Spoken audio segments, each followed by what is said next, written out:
China reopens its embassy in Nicaragua as both nations look forward to closer friendship and cooperation. 2021 closes with more than twice the number of COVID-19 cases reported in 2020.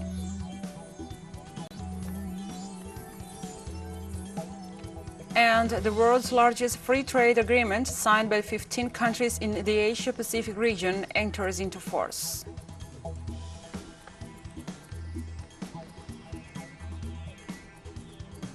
From the headquarters of TeleSUR English in Havana, Cuba, this is From the South. I'm your anchor, Gladys Quesada, and these are the news. China looks forward to closer friendship and cooperation with Nicaragua after the reopening of the Chinese embassy in Nicaragua. On Friday, the Chinese embassy in Nicaragua held a solemn reopening ceremony with the attendance of all Chinese diplomats dispatched to Nicaragua, Nicaraguan government officials, VIPs from various sectors in the country, representatives of local Chinese institutions and communities, as well as representatives of foreign missions in Nicaragua. The resumption of diplomatic ties between China and Nicaragua serves the fundamental and long-term interest of both sides and is welcomed and supported by the two peoples, according to the spokesperson.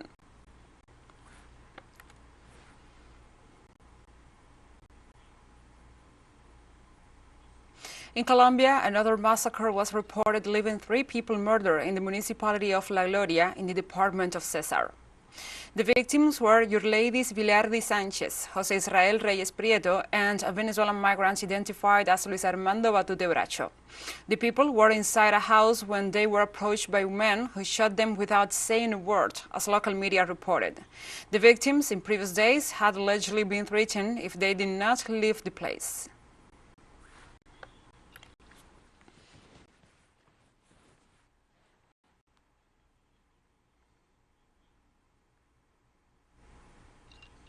In Mexico, fathers and mothers of the missing youth from Ayotzinapa lamented the little progress in the investigations during 2021.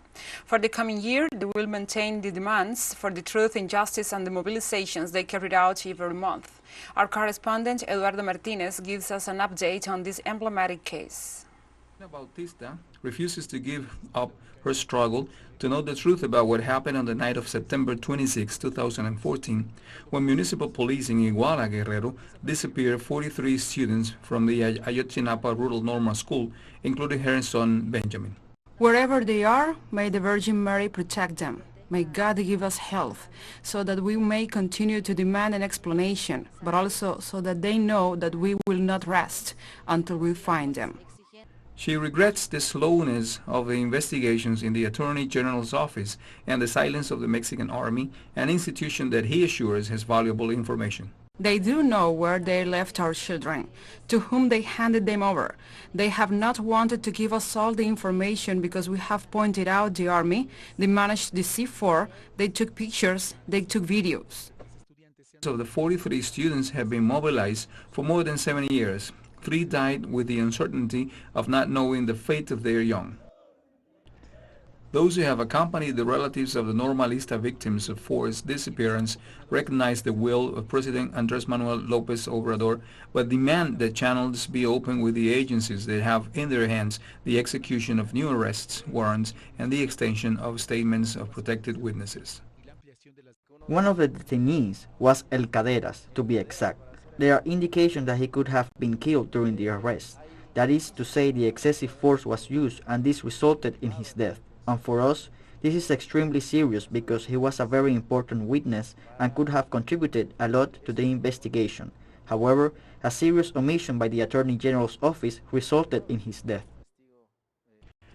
López Obrador assures that the clarification of the case is a priority for his government, as well as the punishment of those materially responsible and those who obstructed the investigation, such as Tomás Cerón, former director of the Criminal Investigation Agency exiled in Israel.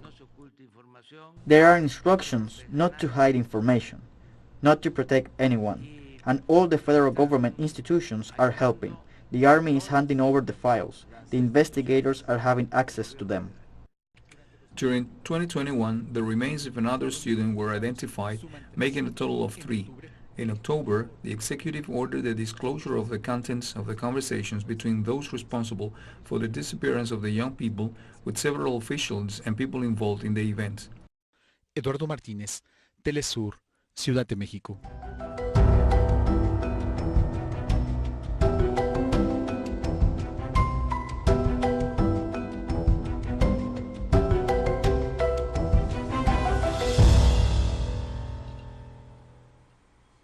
Now we address other topics. In Argentina, on the evening of December 30th, forest fires were reported in 11 of the 23 provinces that make up the national territory. On Thursday afternoon, fires could be found in several provinces of the country. Local and national authorities are considering whether it is necessary to evacuate the population because winds of 80 kilometers per hour facilitates the expansion of flames throughout the western region of Patagonia. In view of the critical situation, the Ministry of Environment and Sustainable Development declared on Tuesday a national fire emergency for 1 year due to the extreme risk of forest and pasture fires, while some 300 brigadiers and 17 air vehicles are working hard to control the fires in areas of the Nahuel Huapi National Park, the Andean region, and Alumine.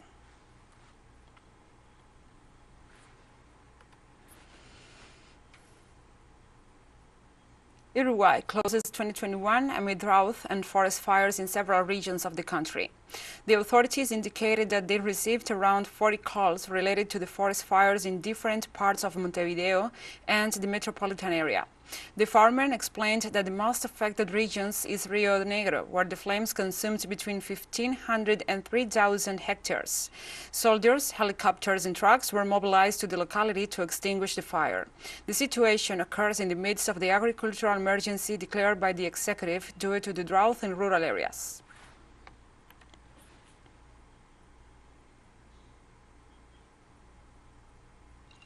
And this Friday in the United Kingdom, the temperature reached 15.3 degrees centigrade, making it the hottest New Year's Eve in the country's history.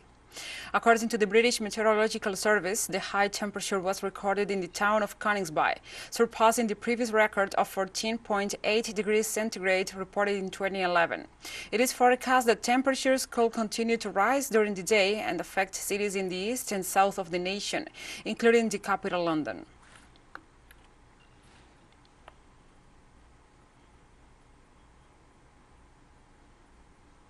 2021 was marked by numerous eruptions of volcanoes, with 2 topping the charts in terms of media attention and the interest from the volcanologists: the Frankendas Fall in Iceland and the Cumbre Vieja in La Palma in Spain. The volcano erupted first back in March, and even though it was expected thanks to monitoring measures, it was one of the most astonishing events of the year. According to experts, the eruption, about 40 kilometers away from the capital Reykjavik, was not a threat to the population. Unlike the Icelandic eruption, Cumbre Vieja on the island of La Palma in Spain caused a lot of damage and threatened the lives of inhabitants. It started in September, and scientists believe it stopped or slowed down on December 13th. The lava engulfed many buildings and houses. More than 7,000 people had to be evacuated. Lesser-known volcanoes were also active this year. The Pacaya volcano in Guatemala started to erupt in early February. In April, a thick layer of ash put a gray veil on the usually green forest landscapes of the island of St. Vincent in the Caribbean, posing a greater danger to the population than the eruption itself. More than 6,000 people had to be rehoused in shelters. In May, it was Indonesia's Mount Sinabung's turn to erupt, and it erupted again in July. It spewed a thick column of volcanic ash 2.8 kilometers into the sky. The same month, but more than 7,500 kilometers away, Congo's Mount Nyiragongo erupted for the first time in nearly 2 decades.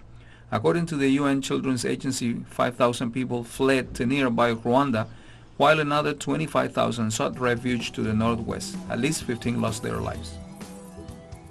We'll be right back after this very short break, so don't go away.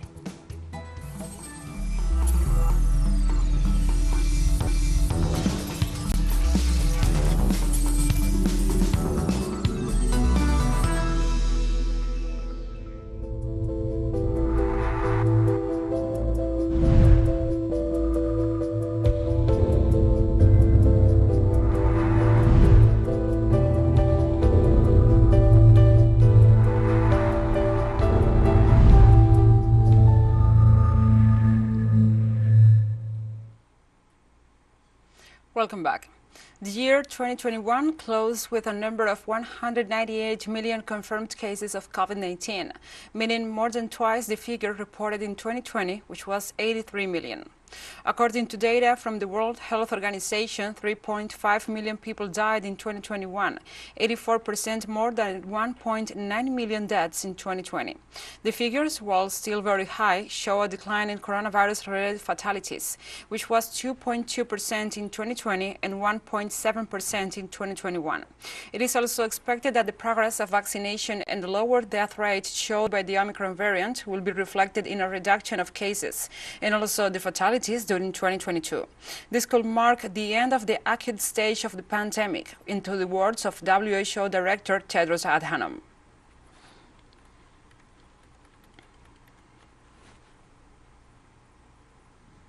We remain on topic. Bolivia marks for the third consecutive week a daily record of coronavirus infections. According to the latest report from the Ministry of Health, the Indian nation registered some 7,980 new cases and also 30 fatalities, a figure that evidences a new wave of the pandemic. According to the health entity, the majority of the infections were registered in the departments of Santa Cruz, Cochabamba, Tarija, and La Paz. The daily record of positive cases registered in this third wave was more than 3,000 infections compared to last June. Meanwhile, the national government is advancing in the application of measures to cut the chain of contagion while accelerating the vaccination process against the respiratory disease.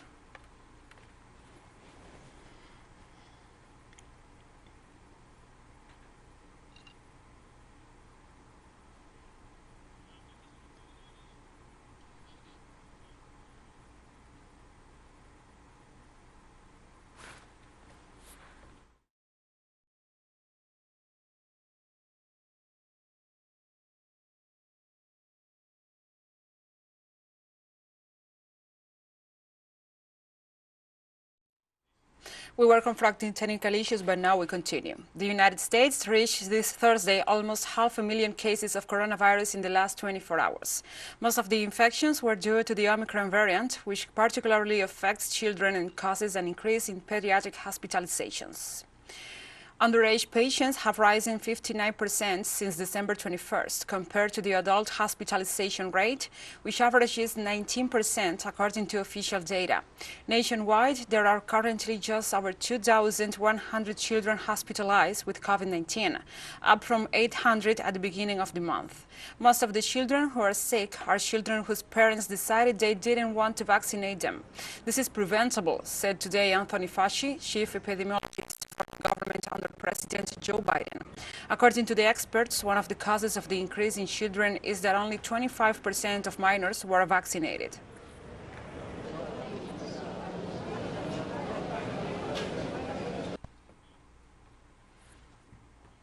"380 Ukrainian nationals are granted citizenship in Belarus. The decree was signed by the President Alexander Lukashenko, who assured that most of them arrived with relatives. Belarusian citizenship was granted to a total of 37 families with children.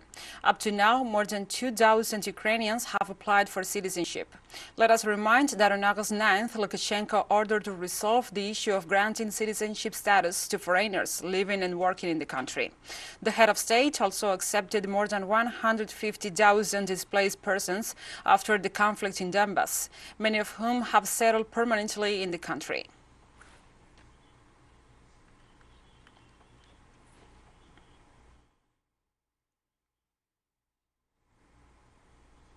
Pope Francis used his New Year's message on Saturday to issue a call for an end to the violence against women, saying it was insulting to God. Pope Francis was speaking at the New Year's Day Mass in St. Peter's Basilica, dedicated to the Holy Mary. The pontiff presided over the Mass and blessed the statue of the baby Jesus. The Mass homily was focused on the role of the Holy Mary as a woman and a mother after the birth of Jesus Christ.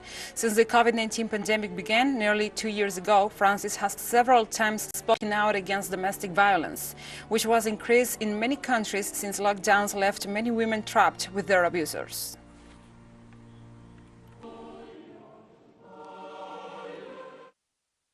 How much violence there is against women. Enough. To hurt a woman is to outrage God, who created humanity from a woman. And we have more stories coming up after this final short break, so stay with us.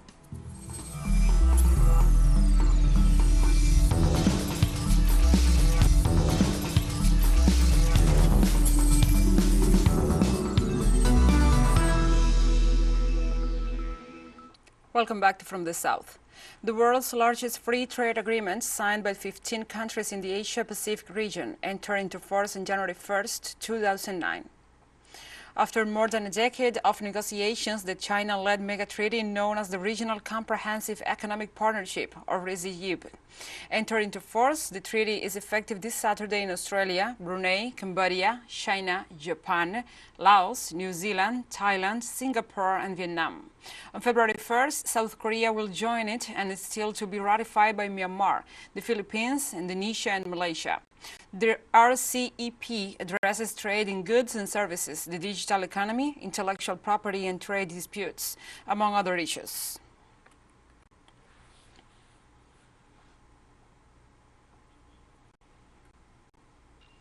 China's Ministry of Commerce welcomed the entry into force of the treaty and also stated that it will help boost trade between China and other member countries of the initiative. Will also boost investment, growth for regional trade, optimize regional division of labor and cooperation, and strengthen regional industrial chains and supply chains. It will play a significant role in stabilizing foreign trade and investment in China. And amid a global race to dominate the technology and innovation sector, China unveiled a new plan to boost the spheres of robotics and smart manufacturing with the aim of reaching or surpassing international levels in the development and innovation of key robotic technologies and to double the presence of robots in manufacturing in the next 3 years. The most populous country is betting on the use of robots to consolidate its economic rises by 2025. According to the new plan published by the Ministry of Industry and Information Technology, the Asian country aims to reach international standards in the development and innovation of key robotic technologies and to double the presence of robots in manufacturing in the next 3 years.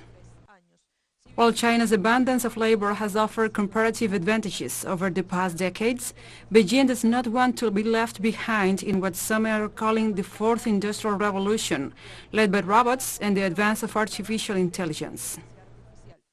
Innovation, robotics, and smart manufacturing will be key to China in the coming years. At present, we have built 21 innovation centers and 203 innovation provinces dedicated to effectively upgrading industrial and factory systems and increasing the supply capacity of technologies in key areas. The strategy comes at a time when countries such as the United States, Germany, and Japan are also pushing to boost smart manufacturing and achieve leading positions in a sector that is set to dominate in the future. With this project, China wants more than 70% of its large enterprises to be fully digitized by 2025, and the value added of industries in the digital economy to be 10% of the national GDP, compared to 7.8% today. The plan also promises to strengthen research on key technologies such as artificial intelligence, 5G, big data, among others, areas where China has comparative advantages over other world powers. China is already one of the world's hub for robotic manufacturing and innovation, but authorities hope that the Asian giant will also be able to lead in the creation of patents and innovation with its own technologies, breaking its dependence on the West and bringing technology to new areas of society. Thank you, Ramsey, for this report, and now we continue. At least 12 people have died and 13 were injured in a stampede at a religious shrine in Indian-administered Kashmir. Initial investigations suggested an altercation between a group of devotees led to the crash early Saturday at the Mara Vaishnav Devi shrine, where tens of thousands of Hindus gathered to pay their respects in the hilly town of Katra, near southern Jammu city. According to reports, authorities were quick to respond and the order within the crowd was immediately restored. The pilgrimage resumed after nearly 4 hours and officials said an investigation is underway. I express my condolence to the families who have lost their dear ones in the sad incident of the stampede at Mara Vaishnav Devi Shrine. My sympathies to those who are injured. South Africa said farewell on Saturday to Archbishop Desmond Tutu, the last great hero of the struggle against apartheid, in a funeral stripped of pomp but freighted with glowing tributes. Tutu died last Sunday at the age of 90, triggering grief among South Africans and tributes from world leaders for a life spent fighting injustice. Famous for his modesty, Tutu gave instructions for a simple, no-frills ceremony, with a cheap coffin, donations for charity instead of floral tributes, followed by an eco-friendly cremation. President Cyril Ramaphosa accorded Tutu a funeral usually reserved for presidents. Family, friends, clergy and politicians gathered at Cape Town's St. George's Cathedral where, for years, Tutu used the pulpit to rail against the brutal white minority regime. That is where he will be buried.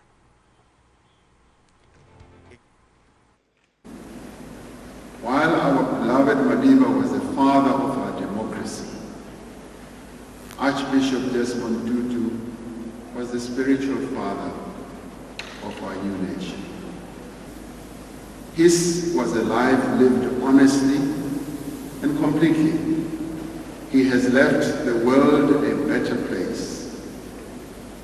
And he has left our country a much better place than we were prior to our democracy. We remember him with a smile. And like this, we have come to the end of this news brief. But remember, you can find these and many other stories on our website at telesurenglish.net. And also, if you feel so inclined, please join us on social media for all the latest news. We are on Facebook, Twitter, Instagram, and Telegram. For Telesur English, I'm your anchor, Gladys Quesada. Thank you for watching.